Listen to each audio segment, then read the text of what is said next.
Hello, hello, and welcome. This is the Fuck Me Right podcast with your hosts, Jackie. And Joe. We're here to bring you a podcast by millennials for millennials. Or really anybody who would just be willing to listen to us. We find ourselves pretty entertaining. You know, we like the sound of our own voices. On most days. Yeah. You know, occasionally.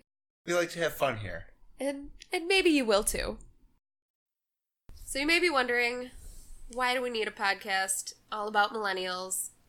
Who asked for this? Nobody asked for this. Literally no one asked for it.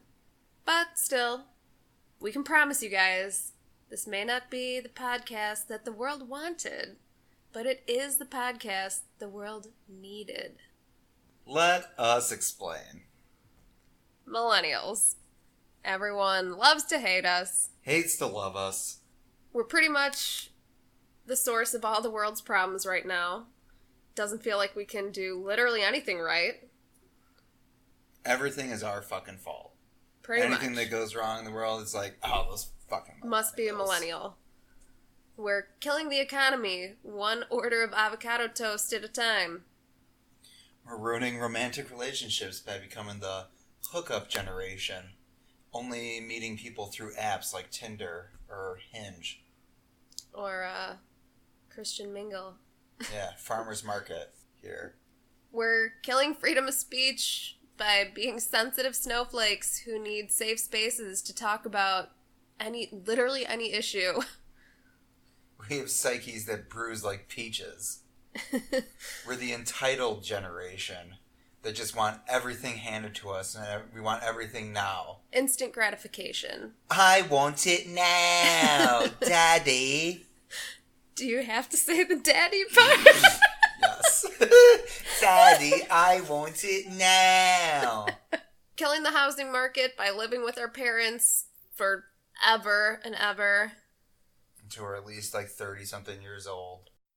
These are just a few of the stereotypes plaguing our generation.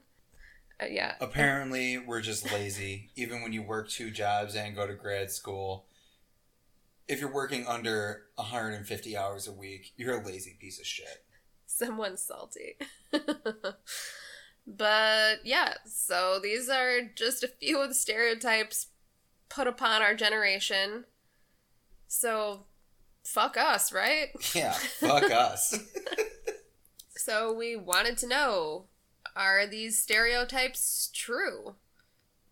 Do we deserve all this hate? All this disdain behind the word fucking millennial that's used as a derogatory term. It pretty much is. It's basically an insult, it seems like sometimes. Yeah. So, do we deserve this? Are we really that shitty? We wanted to know, so we figured we'd introduce the world to the average, everyday millennial. You know, it could be the guy sitting next to you in traffic. Could be the guy riding on the train with you downtown, you know. Let's learn their stories, hear their experiences, and we'll share ours with you. In all seriousness, we do want to give you an unfiltered version of our struggles, our successes, to see how your experience matches up. You know, social media and Instagram gives us snapshots, filtered snapshots of people's lives and kind of what people want their lives to look like. Exactly, and kind of leaves us thinking like, how the fuck am I not able to do that? Like, what am I doing wrong? Especially with baby boomers and older generations being like, when I was your age, I had a house and 5 kids to support and blah, blah, blah. And it's like, well, what the fuck am I doing wrong? Is everyone else experiencing this too? When I was your age, I walked to school, uphill. Both ways. In the snow. Blah, blah, blah. Boy, we had it tough. Shit is tough out there. Damn, it's hard to be a millennial. It's a bit much. Yeah.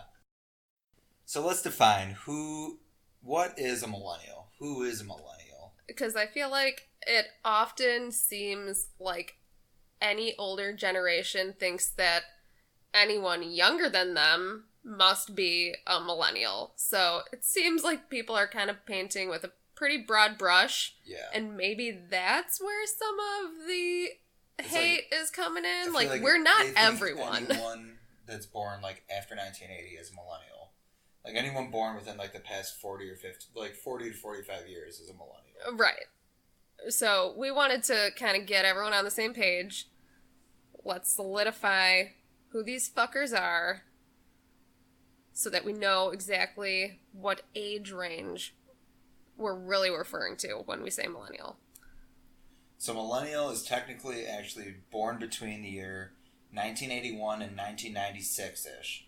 So people in their early 20s to late 30s. So like right now in 2019, if you're between the ages of 23 and 37, then you are technically a millennial. And it seems to be like they had a couple different date ranges on different sites, but the most common was the 1981 to 1996. So that's what we're going with. And this is something I did not know. So fun fact, millennials are actually the largest generation in U.S. history. There's 92 million of us, according to the 2015 census data. So that makes us an even larger generation than baby boomers, which I did not realize. Yeah, that's interesting. Because, like, I mean, I know the whole baby boomer generation, like, happened because, like, post-World War II, and then everybody had kids. Like, I wonder what was the events that caused, like, the mass, kid having. the mass pregnancy of this generation. Yeah, intriguing. Just some background information on millennials. 39% of us have a bachelor's degree, and of that 39%, 43% of those people are women, which is awesome and a huge shift from previous generations where it was mostly men who were degree seekers. So, woo! Shouts out to women. #feminism. In 2018, 15% of millennials were living with their parents. 46% were married, and in 2016, 48% were parents. Oh, that's surprising. Like over half, like about half were already having kids. Mm-hmm.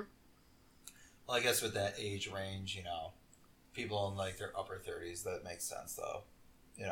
Yeah, and it still is a decrease from previous generations.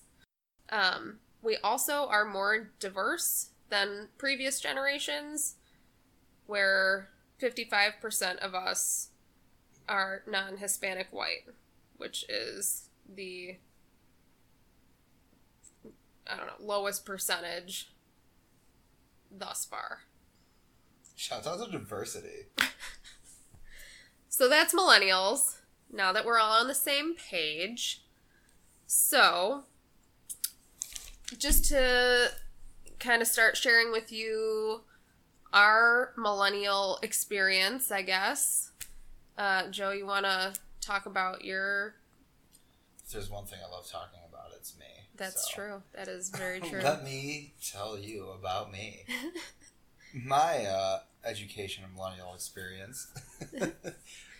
So, I'll start it off with my college experience where Jackie and I met. I started at U of I with my undergrad in general engineering, which I was actually one of the last 2 or 3 U of I graduating classes that ever have that major because they got rid of my college 2 years after I graduated. And there's no longer general engineering anymore. They combined it with industrial engineering.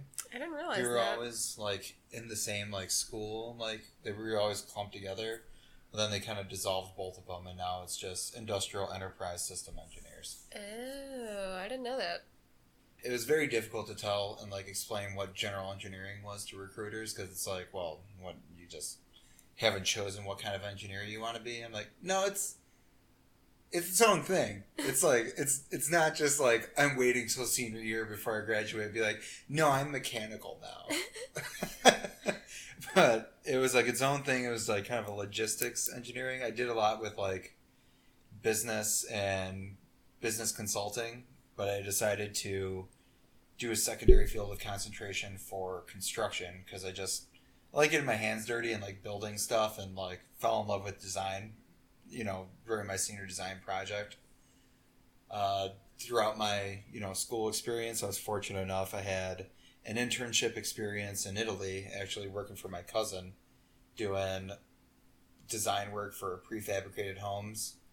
And, we did like some work for disaster relief sites and everything throughout Europe. And I think it was like at that time the earthquake in Haiti was going on. So like we had designed prefab homes to send to Haiti. And then the following year I did an internship doing construction observation engineering for Christopher Burke Engineering. So I was fortunate enough that I actually got a job offer, like, a couple months after I got done with my internship. So I was really lucky. I had like a job offer when I was graduating. I would like only spent like 2 weeks from when I graduated college to when I started working full time. Pretty much hit the ground running. Yeah. I think it was only 10 days because they wanted me out like the day after my graduation. And I was like, no, I need like a break to like move back and like get set up. I can't work the next day. So hit the ground running right away. And it was like, a huge relief just having that and like having benefits lined up, having like a consistent salary, and then like living with my parents. Like I had a home to stay in too, and I could save some money. It was like a little different than your experience when you graduated, Jax, right? Yeah, well, unfortunately for you, engineering is one of those degrees that you don't need necessarily an advanced degree in order to make a decent living. It's true. And I work as a civil engineer, and I did not take any civil class. I took 2 civil classes my entire college career. So you're still working, even though you're an engineer, you're still in a doing, field that I did not study. Right. What did you intend to do with your general engineering degree? What was your dream job? My dream job? I had no idea. I just wanted a job that could pay me. Yeah, that seems fair. I guess, like, my dream job at the time would have been I really would have liked to have worked for, like, a consulting agency. Doing, like, business consulting and, like, basically, like, doing logistics. So explain to people what that means. So it would be, like, a manufacturing company would hire me and like a company to inspect their manufacturing like process and like figure out how to streamline that process in order to save them money in the long run. It's like, instead of you're putting, this equipment through a washer and then a dryer separately, why don't you just have like a washer that steams right after, so you cut those 2 processes into one.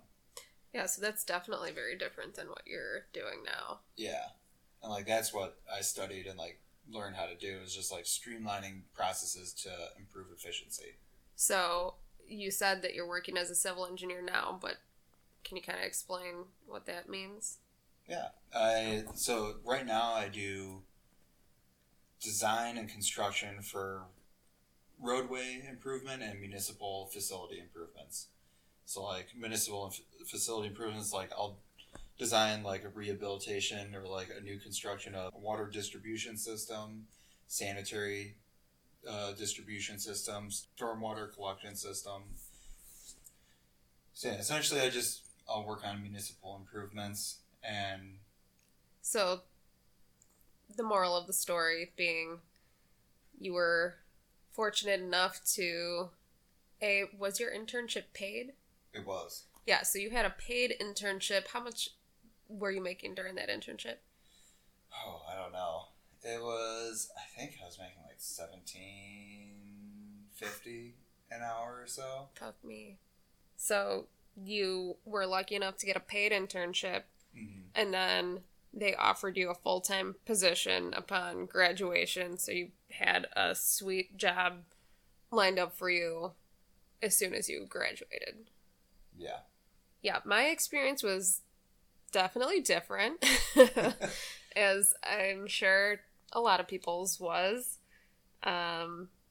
Also went to U of I in Urbana-Champaign. I've always been interested in psychology. My dad's a psychologist, and it kind of just fit. So that's what I was studying. Majored in psychology. And about halfway through, I kind of decided that I might want to go to med school or PA school to make more money. So I started doing the pre-med track. When I graduated, I wanted to work and make some money before applying to med schools. So I was applying for jobs and literally was unemployed for 7 months after graduation. And this was like applying to jobs full time. So finally I was like, fuck it. I worked as an EMT to get clinical hours for either med school or PA school. I was working shitty fucking hours for $10 an hour, no benefits. Like, yeah, you had like the night shift for a while. Yes. Working till from like 10 to like 5. Yeah, occasionally. Yeah, so that sucked. My sleep schedule was shot. I was broke as hell, living at my parents' house, and my paychecks were literally just covering my bills. So, fast forward probably a year into working as an EMT, I decided that I was really more so enjoying the experience of being in the back of the rig with the patients and talking to them, and kind of realized I don't want to go to med school after all. I just want to stick with psych like I originally intended. So I was fortunate enough to get an office job. It basically was a receptionist position at a doctor's office. At least I was making $14 an hour and had benefits, but, you know, that's still barely a living wage. I'm still working there now, in case you were wondering. Started grad school because, if you didn't know, a bachelor's in psychology is basically useless. You can't do anything in psychology without an advanced degree. So started getting my master's, been doing that for the last 3 years. And for the past year, I've been interning as part of my clinical work for my degree. Psychology internships are not paid, so I've been working for free while going to school. It's been a great experience. Oh, without a doubt. But I said I'd be honest about my experience, and I am making no money. So hopefully the advanced degree will pay off. Fingers crossed. And I could just not make any money. And you'd be my sugar mama to support me. That'd be great.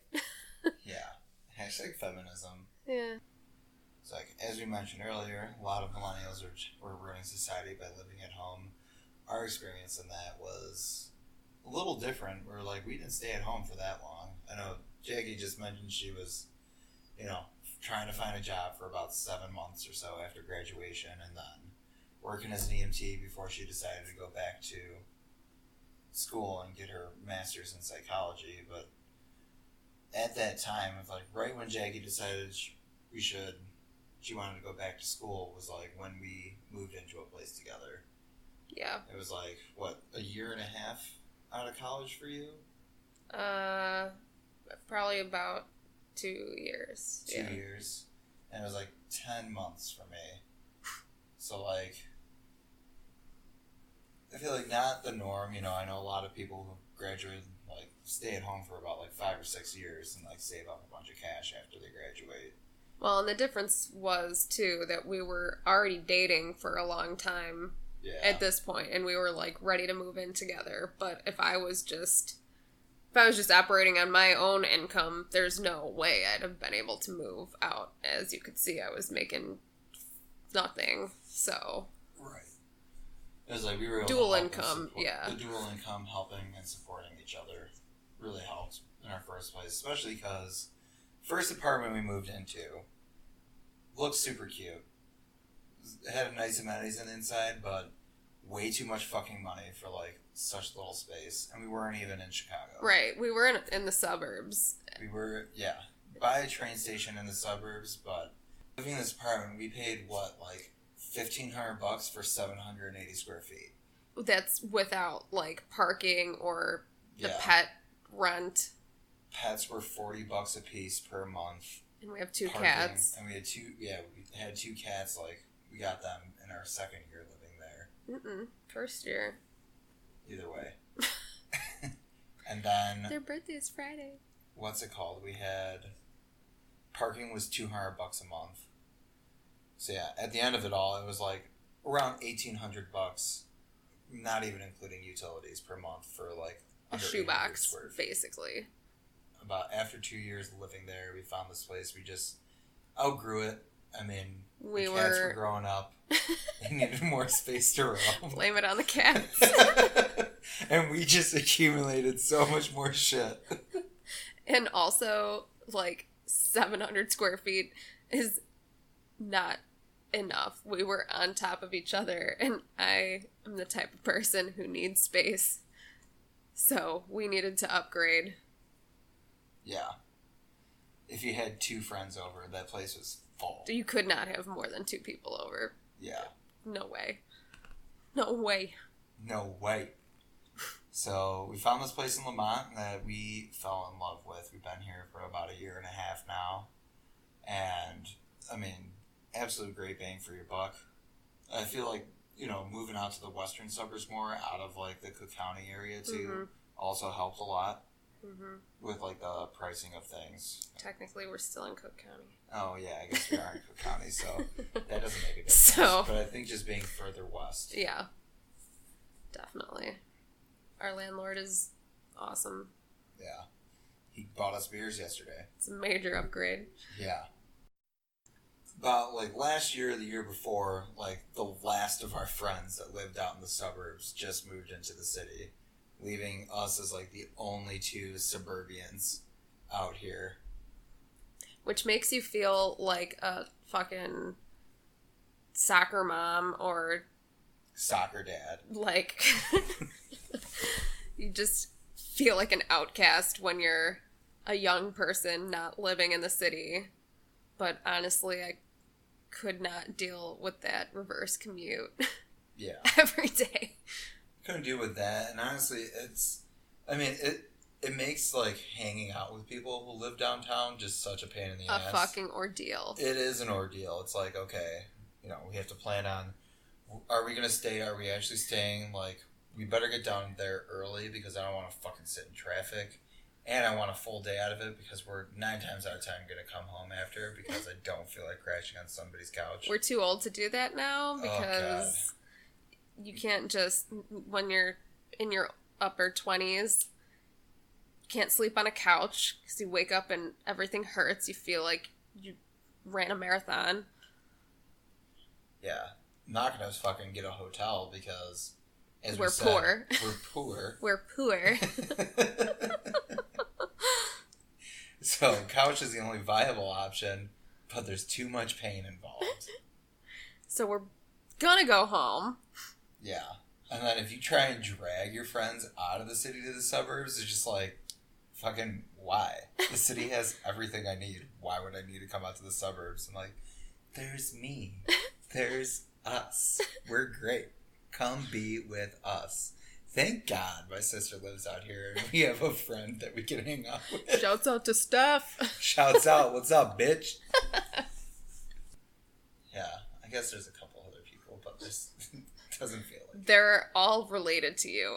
Yeah, I have cousins. It's like all of my like friends that I'm not related to don't live out here. Honestly, it's like people who live downtown, they might as well live in like Wisconsin. It's as much of a I hassle. have to like, it would be the same as like planning a trip. We see them about as often as our friends who live in New York. Yeah, honestly. Other than like, I see people who live downtown less than I see my friends who live in Bloomington Normal. That's true.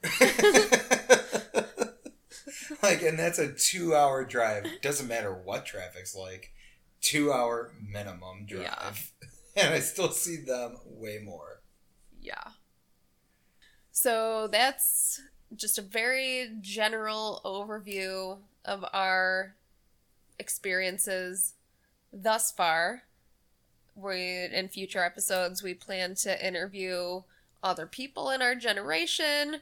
We're going to talk to some of those city slickers that we mentioned. We'll be interviewing people who live down south, who live out of state. You know, anybody who we can get on the podcast.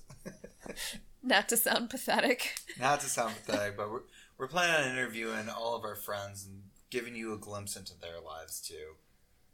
Just to give you a more well-rounded view of everyone's millennial experience. So we'll go into some of these topics in greater detail in future episodes. But if you guys have anything you want to talk about, if you have a topic you want us to cover, if you have an experience you want to share, or question, anything, comments, feel free to email them to fmrpodcast@gmail.com. New episodes are going to be dropping every Sunday, so stay tuned for episode 2 next Sunday. Be sure to include us as part of your Sunday fun day. Sunday fun day, better than a Monday. Can only do it one way, and that is fuck me, right?